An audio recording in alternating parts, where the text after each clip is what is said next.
ইসলামী আন্দোলনের নেতা কর্মীরা ঝিমিয়ে পড়তে পারে না, ইসলামী আন্দোলন নেতা কর্মীরা ঘুমাইতে পারে না, ইসলামী আন্দোলন নেতা কর্মীরা ইসলামী আন্দোলনের যত নির্দেশনা আসুক না কেন প্রয়োজনে জান দেবে, প্রয়োজনে মান দেবে, প্রয়োজনে জীবনকে বিলিয়ে দিয়ে হলো এদেশে ইসলামী হুকুমত অবশ্যই কায়েম করে ছাড়বে ইনশাআল্লাহ।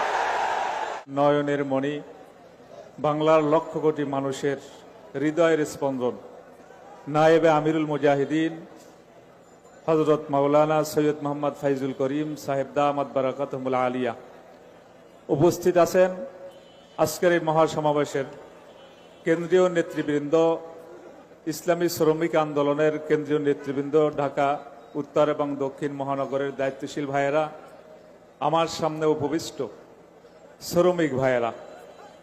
আসলে একটা কথা সবচেয়ে বড় সত্য, আজকে আমরা যারা স্টেজের ভিতরে এবং স্টেজের সামনে বসা আছি, আমাদের সকলের আজকের একটা পরিচয়, আমরা সকলেই শ্রমিক।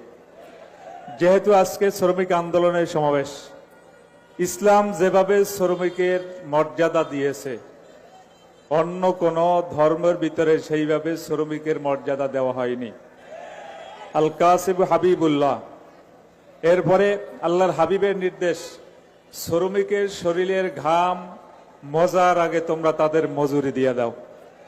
যুগ যুগ ধরে আমাদের এই শ্রমিকদের ন্যায্য অধিকার ফিরিয়ে আনার জন্য আন্দোলন চলতেছে, সংগ্রাম চলতেছে, কিন্তু যেই দ্বারায়, যেই পথে, যেই মতে আমাদের আন্দোলন করা দরকার, আমি বলবো সেই ধারা আমরা শনাক্ত করতে আমরা ভুল করেছি।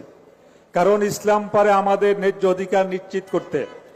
অন্তত পক্ষে বাংলাদেশের বেলায় আমরা বলতে পারি, শ্রমিকদের ন্যায্য অধিকার যদি আমরা বাংলার জমিনে ফিরিয়ে আনতে চাই, ইসলামী আন্দোলন ছাড়া বিকল্প কোনো রাস্তা নাই।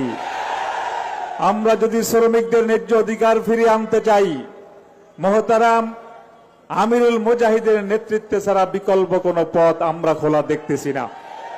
কারণ এদেশের জনগণের সাথে বারবার ধোঁকা দেওয়া হচ্ছে। যখনই যারা ক্ষমতায় যাওয়ার দুঃস্বপ্ন দেখে তখনই তারা শ্রমিকদের পক্ষ নিয়ে কথা বলে, কিন্তু যখনই তারা ক্ষমতার মস্তদে বসে সর্বপ্রথম জুলুম চালানো হয় শ্রমিকদের উপরে, শ্রমিকদের অধিকারের কথা তারা ভুলে যায়, আবার স্টিম রোলার চালানো শুরু করে।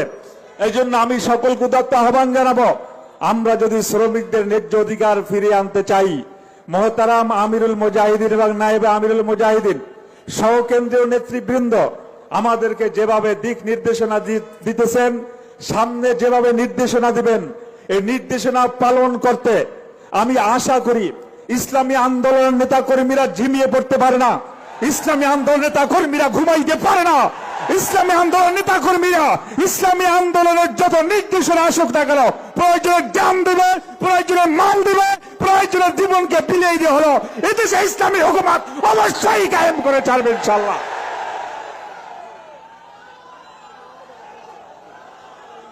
সমবেত শ্রমিক ভাইয়েরা,